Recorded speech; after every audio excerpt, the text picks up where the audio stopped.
My name is Rihan Chada.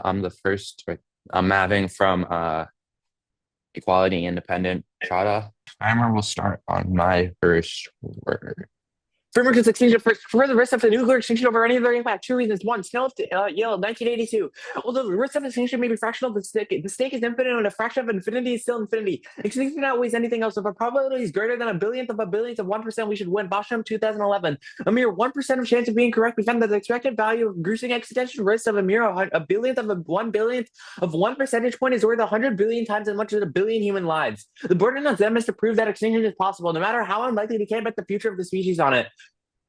Extinction risks outweigh everything else, regardless of probability. Metheny 2007, the death tolls of an extinction level asteroid is the population of Earth, plus all the descendants of the population that otherwise would have extinction if not for the impact. Contention towards energy independence. The U.S. is heavily reliant on Canada for gas. Touch 25. America's northern borders forms of 35 million electricity transmission lines and 7 oil gas pipelines generating extra to the United States, total $112 billion. All 50 states get energy from Canada. Canada supplies 85% of America's energy. Energy regulator 25. Canada sources 85% of electricity and energy controlled by the U.S. However, due to this tariff war, Canada is threatening to cut off electricity forward to the U.S. So I'm 35. Canada will turn off access to electricity expected to the United States as new tariffs on Canadian goods, along with its such a cut off electricity be completed before the day may raise the 25% surcharge of U.S. tariffs. Escalate Trump intended to do that. Even post-Trump, this reality won't improve. Motley 25. Uncertainty over U.S. trade is crossing for thrust of the U.S. as a steward in global economic cooperation. It signals a new area of instability in which the U.S. is no longer a predictable anchor. Canada said that the U.S. was no longer a reliable partner on trade. Affirming is crucial in two ways. First, the U.S. has several decommissioned nuclear plants that can be brought along with federal investment. On sub 24, and money will help finance the reopening of nuclear reactors in the U.S. Second, increasing the budget for nuclear energy would expedite large-scale licensing process. Chapter 25, the current fee structure a barrier to the deployment of advanced nuclear reactors, burning new entrants. Without permitting a shift of electricity costs hike long-term. Country 25, nearly every region of the country will feel the heat if Canada decides to stop exporting energy to the U.S. Could face electricity cost hikes up to 200 million per state, 141 million to fall into poverty if Canada cuts energy. Euro 23, on the basis of energy scenarios, the energy cost burdens across households under the cost of living pressures, an additional 141 million people will potentially be pushed into extreme poverty. Poverty leads to a higher risk of debt for 2023. Poverty is associated with a greater mortality hazard of 1.71. Intended to do is green energy. The U.S. isn't producing enough green energy. Asaka 25, renewables falling short, especially with growing climate change. Renewables are way too unreliable. Show 24, renewables are affected by climate impacts such as high heat, precipitation, extreme weather, and wildfires. Hurricanes decrease solar generation by 60%. Cyclones can decrease solar by 80%. Extreme weather can damage solar energy infrastructure. 40% of wind energy production lost due to climate change. Nuclear fixes that problem in three ways. First, nuclear energy is more reliable. The Office of Nuclear Energy 21. Nuclear power plants are producing maximum power more than 92% of the time, three times more reliable than wind and solar plants. Nuclear require less maintenance and operate for longer. Renewable need backup power such as large-scale storage, or can be paired with baseload power such as nuclear energy. Second, nuclear energy is cheaper. Or 24, nuclear plants don't require backup generators or batteries like wind or solar. Excess wind, solar, and battery storage was very expensive. Nuclear power plants much cheaper.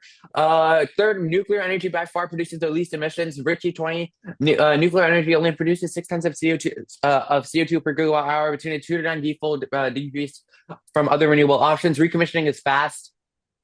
Richard Arlington 23, 9 months would be needed to restart the majority of reactors. Impact in stopping climate change. WNA 25, the deep decarbonization required to keep the rise in temperatures below 1.5 degrees Celsius would be much harder without nuclear.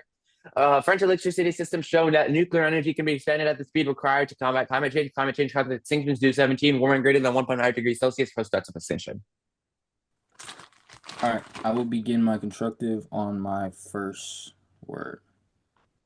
I negate to resolve the United States federal government should substantially increase its investment in nuclear energy. Evidence, ethics, theory, interpretation. Debaters must present evidence that is accurately represented in date, scope, and content, and authored by qualified experts in the relevant field. My opponent case misrepresents evidence, uses unqualified authors, cites openly biased advocacy sources, and relies on inaccessible material and includes outdated information framed as current. This is a pattern, not an isolated mistake. The voters of this debate are fairness and education, are prerequisites to this activity. If we vote on misinterpreted, biased, and unqualified evidence, we legitimize academic dishonesty. The only way to preserve the integrity of this round is to vote against. Our evidence ethics shows also an ecofeminist impact. Misinformation is how patriarchal systems sustain environmental harms.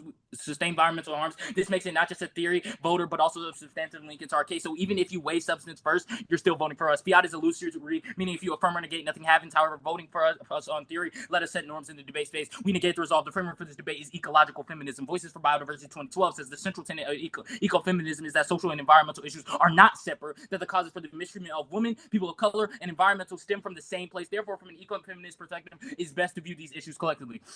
Ecofeminism should be prioritized within this debate because it brings together feminist thought and environmental justice to challenge systems of dominance, whether over women, the land, or marginalized communities, and pushes for a more equal, cooperative way of thinking. Let's establish inherency/status quo for this debate. The U.S. Department of Energy 2024 says estimates that we need an additional 200 gigawatts of new nuclear capacity. Essentially, the U.S. will invest domestically in nuclear energy, need more resources, more facilities, more mining. Our sole contention is the suffering of domestic native tribes in Mother Earth through uranium processing. Nuclear energy requires uranium. Uranium mining emits greenhouse gases in every stage of processing. Weber 2021 says nuclear energy is responsible for greenhouse gas emissions. When it comes to nuclear, uranium extraction, transport, and processing produces emissions. The long and complex construction process of nuclear power plants also releases CO2, as does the demolition of decommissioned sites. And last but not least, nuclear waste also has to be transported and stored under strict conditions. Here, too, emissions must be taken into account. Uranium mining is extremely dangerous to those around, and it impacts people and the environment. UR 2013 says uranium mining has widespread effects,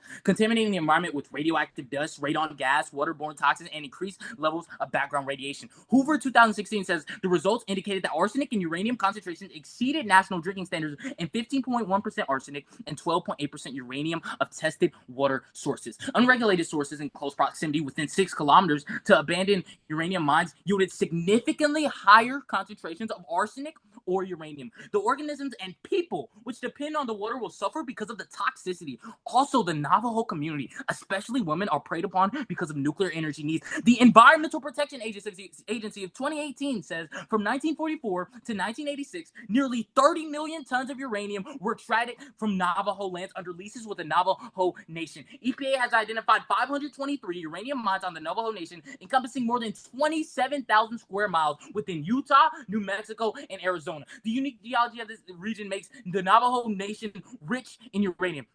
Current Environmental Health Reports 2017 says among Native communities, there's a concern not only of the health of people living in impacted communities today, but also the health of generations yet to come. The women of all red nations worry that uranium mining may contribute to high rates of miscarriage and reproductive cancers observed among Lakota women. Increasing domestic investment, and I repeat, domestic investment forces the needs of an industry upon the livelihoods of Native Americans because more uranium is needed. Focus 2023 says that in the American Southwest, Navajo Nation's community members have experienced increases in the number of diseases and lingering internal contamination from uranium mining waste among nanites and children linked with living near in contact with uranium waste. Native American communities are living with a 150-year legacy of exposure to radioactive and heavy metal waste. When you negate the resolve, you step into the role of taking the ethical and needed action of breaking the chains of unjust systemic dominance and bring the prioritization of feminist thought and environmental justice to fruition. For these reasons, you must reject those who affirm and vote for the negation. Yeah, on your shell, where did I violate? So you violated on almost all your sources. We'll get a little bit more into that in rebuttal. Can I ask a question? You can't change your. Okay, sure. Okay, so are you aware that on your scale? Okay, so on your scale of Yale 1982 card, are you aware of like the context of that card and what it's talking about? Yeah, I'm aware of the context of that card. Okay, could you explain to me the context of the card? Yeah, so it's a book called The Fate of Earth, and it talks about how if there's even a billionth of even if there's a small percentage of extinction, we have to act on it because the magnitude of extinction is infinity. So yeah, the fraction of infinity is still infinity. And that card is coming from Jonathan Scale, the key text in the nuclear disarmament movement, correct? He advocates Jonathan Scale, who's widely credited for his nuclear disarmament. So less nuclear. So he's an American reporter and writer, and he talks about his support is on nuclear disarmament on terms of nuclear weapons that has nothing to do with nuclear energy. Those are two separate things. So does he not in his book describes the devastating consequences of nuclear and nuclear related attacks? Yes. What does that have to do with nuclear energy? Okay, so the more nuclear facilities you have, it increases the probability of nuclear attacks. Were you aware of that? Doesn't how? How? Nuclear energy facilities are not the same as nuclear weapons. Yes, I agree with you on that point. It's not the same, but more Okay, if nuclear you can provide a facilities. card for me in rebuttal on that, sure. Okay, Can I take a question? of course. Do you have a citation for your Voices for Biodiversity 2012 card? Yeah, actually, if you want to, you can look on our case list, the one you showed us yesterday, and you'll see all the sites that you want because we Yeah, published that earlier. All right. Like literally, there's like paragraphs upon you're right, you're paragraphs. right, you're right. Yeah, we have the citations. All right. Could you just send it to me after cross? Yes, of course. Or you can take a question. Okay, so are you aware that your Panzer 2004 card is like referring to the Loch I Ness? didn't read it. You didn't read your card, your own card? It's red. It's like in red. It's in red font, meaning I didn't read it. Okay, did you read your Bostrom 2011 card? Yes, I did. Okay. And that is also referencing the dangers of nuclear war. Yeah. I mean, I haven't read it, it's a huge book, so I haven't read it's a huge report, so I haven't read the entire thing, but I've read the part that was yeah. What's your I mean, it framework? doesn't matter if it's our framework is prioritizing extinction. So extinction comes first. So is regional extinction more valid than global extinction in your eyes? Even if Sorry? regional extinction No, more no, valid? we're talking about global extinction. We're talking about extinction of the entire human race. So regional extinction is not valuable in your framework. It should not be prioritized over the human race extinction. That's false. Okay, that's 304. All right, I'm ready to give my rebuttal. All right, cool. Let me mute. Could you before I give my rebuttal, could you send that citation in chat, please? So you asked for the qualifications. Okay, thank Not you. the quals, the full citation, please, because it's not on the doc. All right. It's gonna go one new off, then on their shell, then on back onto case. I'll send the docs. It's like the doc is really messy, so I'll probably send marked after. All right. Timer will start on my first word. Interpretation must specify the violation. Specify a violation to clarify. Debaters must specify, explain exactly what their opponents violated in the context of the show violation. Don't specify a violation. Speak, Josh, prove. But their violation is vague and don't specify a specific card to what I violate. Standards one engagement. Then we can't engage with the show because we don't know exactly what we violated. Scoring slash and fairness function as going in terminal defenses ourselves. We can't access it. Two, preps. We have to consider exactly what we violated in the context of the injury before we engage with the show, which needlessly eats away at our prep and creates a structural skew killing fairness. I just had to take 2 minutes of prep to figure out what I could have violated. Three, checks theory. When debaters have to specify what their opponents violated instead of how it forces a clear violation story, that there's opponents' actions more broadly allowing reflection that kills theory when there's no clear violation.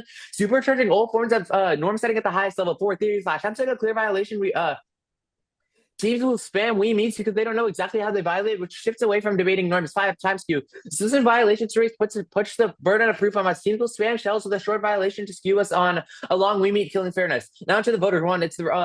It's the reason education. It's the reason schools fund debate and the only portable skill. Two, accessibility prevents teams from accessing any benefit debate. Redirects all other voters in an impact filter. If certain groups get access to these impacts, but others don't, create sexual activities in societies. Three, evident ethics, misconstruing ethics is wait, no, don't read that voter. Fairness, debate is a competition, and fairness indicates your ability to determine the winner. Fairness, without fairness, your value carries no value. And five, clash controls internal to education and its absence every round of skew. Underview, drop the debater. Don't read the first warrant. Two, norm setting. Voting first sets a precedent for a better debate. Wins and losses determine the direction of the activity. Default to competing interpretations. By creating a subconscious indirect, I cannot engage with this. This encourages poor norm setting because every judge has extremely different views on what's reasonable. The second seeking team must make their responses to theory in the next C. Theory is the highest in the read because the government's arguments can and cannot be read, which means them not responding to users our first summary, since if we respond to substance then they go for theory 2 sets. Two, fiat is illusory, meaning if affirm and negate, nothing happens. Cross out what they said on that. Yeah. Okay, now first on their shell, they have no proof of the violation. It's so vague, and they have no proof. They don't specify a specific card that I could have violated. Also, they failed to provide sites on Biodiversity 2012 on their speech doc, so they violate their own standards. Screenshots are there to prove. Yeah, they also don't read any RBI warrants. So if we win yes RBIs, we win the round because they initiated theory. Grant us RBIs, one, they can go for substance or theory while we must win both, so we're skewed 2-1. And also it deters frivolous theory from being ran. They also don't read any drop the debater warrants. So even if they win the shell, nothing happens. We go back into substance, or we go into my shell because I did read drop the debater warrants. Don't let them bring these up in second rebuttal. It will be too late and unfair as I only have 3 minutes to extend, respond, and frontline in my summary. They should have brought it up in the speech in the violation. Okay, now into their case. First on the framework, prefer extension first. First of the card, no citation, so I can't really compare it with anything or verify it's true, but they also provide no internal link or other framework starts. But prefer extension first, our evidence comes from Yale's Balderas comes from some random nonprofit. We provide warnings against why 1 billionth of a percent of climate change is causing extinction is a reason to vote for us, so our framework won't matter if we've gone extinct. Also, let's go into their cards. To start, on their second card, what they read from the United States Department of Energy, it literally says it's no secret that nuclear power needs to play a role in helping us avoid the worst impacts of climate change. So the literally card supports their side. It says that nuclear power will help solve climate change. On their EPA 18 card, if you read the whole thing, it says that the reactor uranium mine on the Navajo Nation shut down in 1986. Many Navajo people worked in or near the mines, often living and raising families in close proximity to the mines and mill rewards were processed. Since 2008, federal agencies have collaborated to address the uranium contamination of the Navajo Agency. Use their card against them. Since 2008, we've been helping the Navajos, and reopening the plants would stop them at all. First on their mining link, Silva Shell shows that. Okay, cut all those cards. I just want to read that renewables are more harmful for indigenous people. Sundell says that current renewable technologies are simply not effective to replace services provided by fossil fuel productions. Cut the rest of the card. That's because climate hits indigenous communities the worst. Drought, disease, and food supply are unique impact on the nation. Why do the people who do so much for our climate be the first to die? Redvers, Aubrey, Simon, and Hill 23 said that climate change exacerbates vulnerability, social and health inequities. Cut the rest of the card. Yeah. We extend our evidential ethics argument, and throughout this rebuttal, we will show you how he ignores such. His pillars are engagement, PrepSkew, checks theory, theory clash, evidence, and evidence ethics. We gave cites in the sense, so he's obviously lying. We literally sent it, and we had prep where we sent him the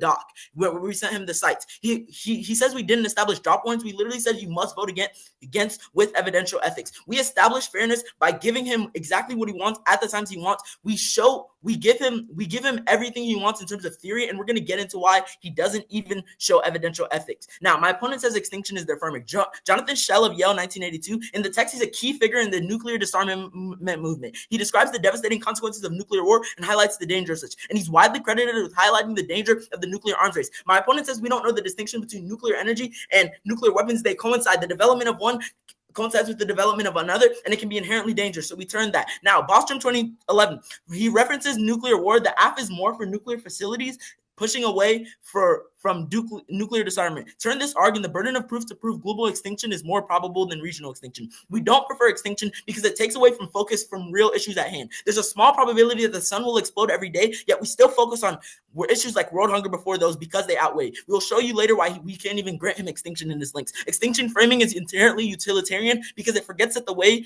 that we solve existential problems that won't even happen is by ignoring the issues which we're dealing with now. Let's deal with his contentions. His first contention starts with the linking of Trump increasing rates on Canada. This is completely speculative. If Canada holds such a critical role in electricity production, Trump will never establish rates that would anger these people. He does not establish probability, but we show you precedents. Canada has never cut us off, and all his card says is that Trump has threatened such. But we know Trump's character.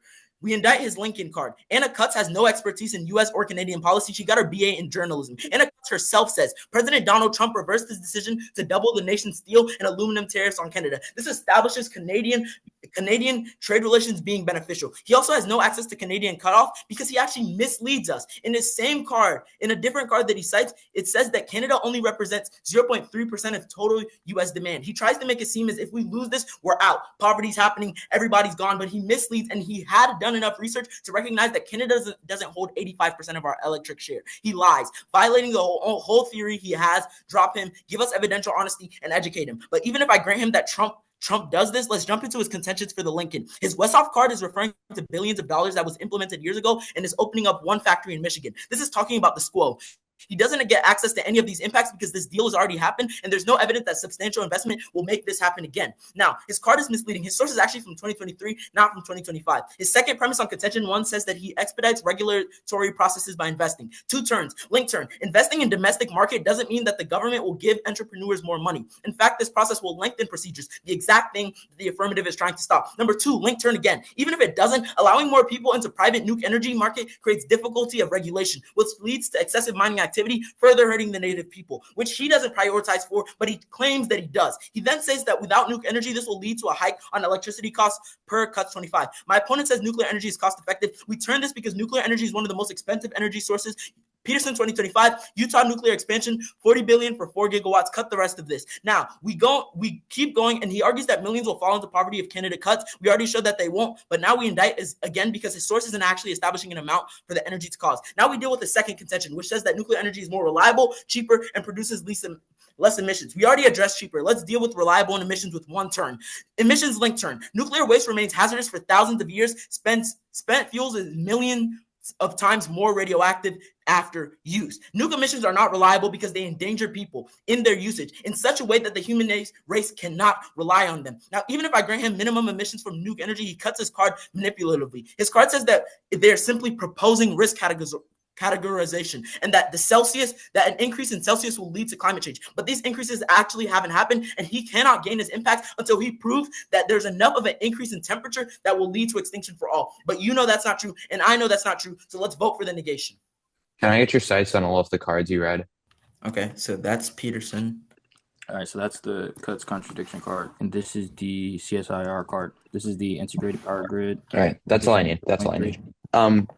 Where did I violate? Okay, so first it starts with your Jonathan. It's like you used the evidence but without and they're actually advocating for the other side. So with the Jonathan Chalaviel, okay, that's all I needed. Okay, that's all I needed. Why don't you call an evidence? I just wanted to know the card name. I don't want an explanation. With your Anna Cuts, sorry. Okay, most importantly, with your climate change linked to extinction, this is not you piece together one word from each sentence to say that climate, whatever leads to extinction, but it's not even talking about, it's talking about segmented increases, and we haven't even reached those increases. Did I not say warming greater than 1.4? Okay, never mind. If you truly believe I misconstrued evidence, why don't you call an evidence violation? What do you did we not? You can call one right now, and then we'll stop the round. The judges will look at the evidence, see if it's actually misconstrued. No worries. You don't want to. Why don't you want to do that? I mean, we can do it right now, but I've wasted enough. So the theory doesn't work by itself. Does theory not? I mean, you ran evidential ethics on us last time. I ran disclosure on you last time, not evidence ethics. But you also had. Okay, but evidence ethics was a standard. Okay. So essentially, how it works is that you can read a violation on me, but what I'm saying is that if you truly believe that I violated, why don't you just call in evidence? Because that means that if you're right, you 100% win the round. Okay, you can look at if you truly believe that you're right, why don't you stake the round on it? I mean, we can continue the debate. I'm literally just using it as my shell, because you misquoted it. It's rhetorical. But where did I misquote it? The climate change card, you misquoted the climate change. Does the card not say that warming greater than 1. Let me read the entire card. Warming greater than 1.5 degrees Celsius as dangerous. Warming greater than 3 degrees Celsius as catastrophic, and warming in excess of 5% degrees Celsius as unknown. With the understanding that the changes of this magnitude not experienced in the last 20 millions of years pose existential threats to the majority of the population. So what they're saying is any risk greater than what we're doing is we're summarizing the card. It still has the same meaning. If you believe it doesn't have the same meaning, call an evidence ethics violation. Say that we violate evidence ethics in public forum debate. I take a question. Okay. Or you can take a question. You didn't let me answer the question. What I was saying was your card says they're That's time. That's time. Okay. All right. Timer will start on my first word. It's just going to go extending my shell and defense onto their shell and then weighing. Timer will start on my first word. Extend must specify violation. Interpretation. Debaters must specify violation to clarify. Debaters must explain exactly what their opponents violated in the context of the shell violation. They don't specify a violation. Look at their speech docs. It just says that we violate. It doesn't specify any card or even multiple cards if they think we violated multiple cards. And then they pull this up in second rebuttal where I only have 3 minutes in my speech to try to respond to this. So it's too late, and you should disregard their new argument in second rebuttal to their original shell. Standards 1 engagement. We can't engage with the shell because we don't know exactly what we violated, destroying clash and fairness. It functions as linkwaying and terminal defense of their shell if we can't access it. We literally can't access their shell, so you should drop it. Now, to prep skew, when you have to consider exactly what we violated in the context of the neighbor before to engage with the shell, which immediately eats away our prep and creates a structural skew, killing fairness. It also, and now on time skew, specific violation stories push the burden of proof on us. Teams will spam shells with a short violation to skew us with a long we meet, killing fairness. Extend our education, accessibility, fairness, and clash voters. Accessibility is the most important voter in the round. It prevents teams from accessing any benefit debate, prereq all other voters, and an impact filter. Certain groups get access to these impacts that others don't create structural equities in society. Extend or drop the debater warranting. Norm setting voting first sets a precedent for a better debate. Wins and losses determine the direction of the activity. They have no responses on the shell. It literally goes cold conceded. So we win the round right here because they don't specify the violation, and this is meta theory, meaning that it's theory on their theory. So if they don't respond to this, they concede that their theory is bad and that it should be dropped. And so if they lose the theory round and don't read any no RVIs warrants, and they concede my yes RVIs warrants, they have already lost the round because of reverse voter issues, meaning that since they lost the shell, they lose the round. They don't read any standards in their shell. So even if you buy their violation, they still don't have any standards, and they don't explain how it links into their voters. Theory over substance, because theory is the highest layer in the round because it governs what arguments can and can't be read, meaning them not responding.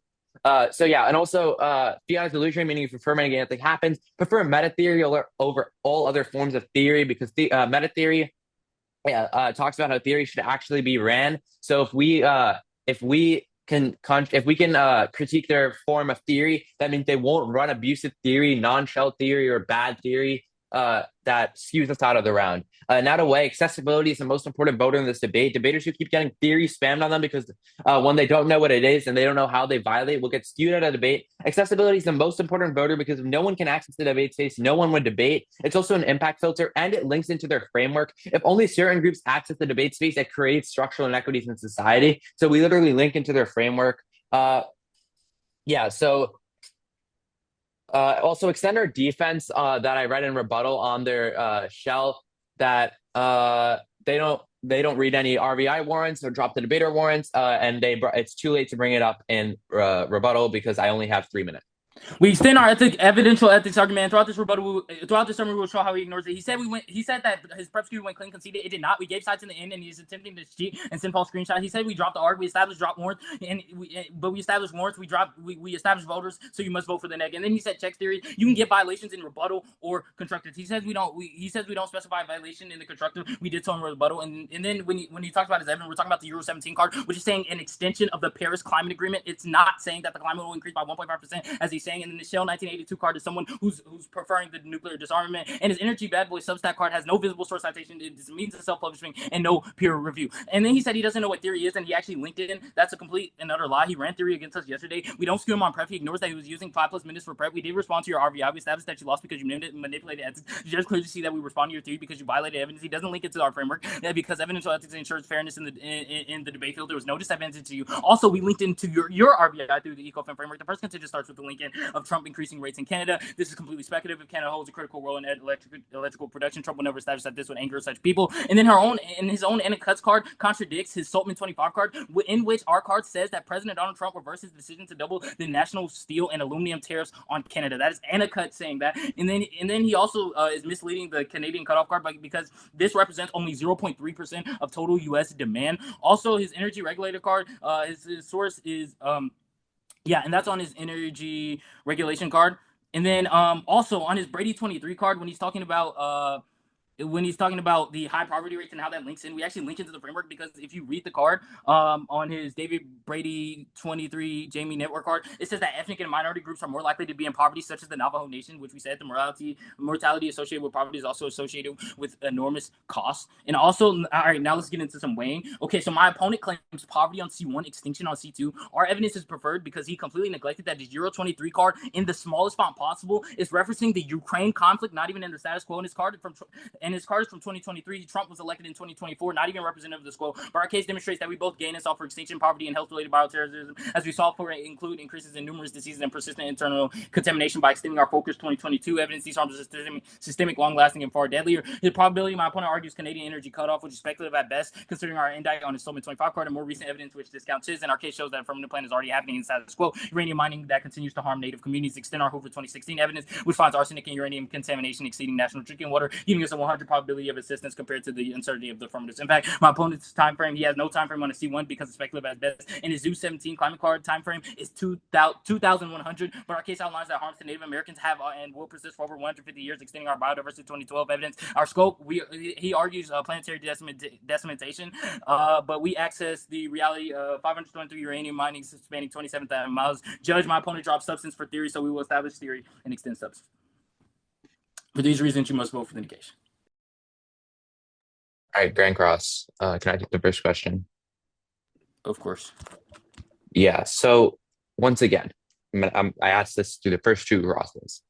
How did I violate? I'm gonna read your interpretation word for word.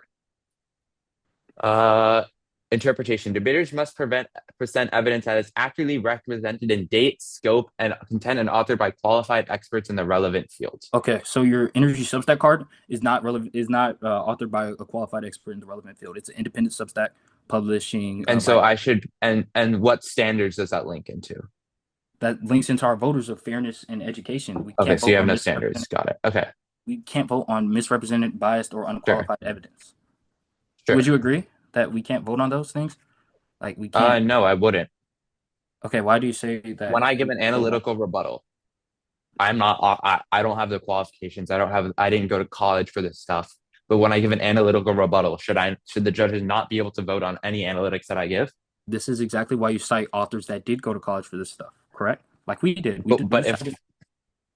Dude, you did not. We didn't cite credible sources. You know what? The U.S. Department of Energy. Let's open up. Did I not also cite the U.S. Actually, let's go into your U.S. Department. Wait. Let's go into your U.S. Department of Energy card. Right. Does it or does it not say when you scroll down into the thing? It's no secret that nuclear power will need to play a role in helping us avoid the worst impacts of climate change. Okay. So do you not violate your own interpretation? No, we don't, because we're not misrepresenting the data. We're simply establishing that it's estimated we need an additional 200 gigawatts. We agree. Yeah, we're recognizing 200 gigawatts. So how is that not the same as what I'm doing? We're not saying that the U.S. is saying that no nuclear energy. We're not directly contradicting what the U.S. is saying. We're saying that the U.S. has this quota, but we're disagreeing with that, and we're saying no. It's hurting Native American people, and it's continued to hurt them. That's not what you're doing. What you're doing is saying, climate change will occur. Extinction will occur from climate change. But you're not even establishing the fact that your author is advocating for certain scientific standards. He's not saying this will happen. Our author is a woman. Okay. For the climate change. So we didn't, what do you mean? We didn't indict you on the patriarchal. So what are you? The Zoo 2017 card? Is that what you're talking about? The Zoo 2017? Yes. I actually read into some of her work. So that's what you're indicting us on. No. So wait, I'm asking again. Can you just call an evidence violation if you believe I violated this evidence ethics? We're using it. Okay, let me establish something. We're using it along with the substance. So we're using the theory to show that you violated evidence, and still on substance we win. But we're not even trying to beat you on that. We're showing you that your substance doesn't even count because. Okay, so if we drop, okay, sure. So then we'll drop all of our substance. Can I take a question? Can I take a question? All right, sure. All right, it's just gonna go must specify violation and then some way. Okay.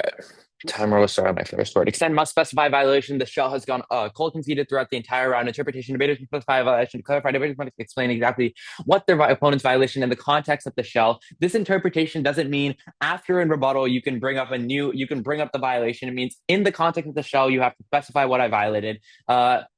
extend the violation, extend our sentence on engagement. We can't engage with the shell because we don't know exactly what we violated, destroying clash and fairness, functions as a link weighing and terminal defense to their shell if we can't access it. They've conceded the standard that we have terminal defense on their shell, so they lose the shell. And since we won yes RVIs, we win the round right here. Also, extend prep skew. We have to consider exactly what we violated in the concept of the Hindenburg before and engage with the shell, which immediately eats away at our prep and creates structural skew, killing fairness. And extend time skew. Suspicious violation stories push us from the board and a proof on us students and shells with a short violation to skew us with a long we meet, killing fairness.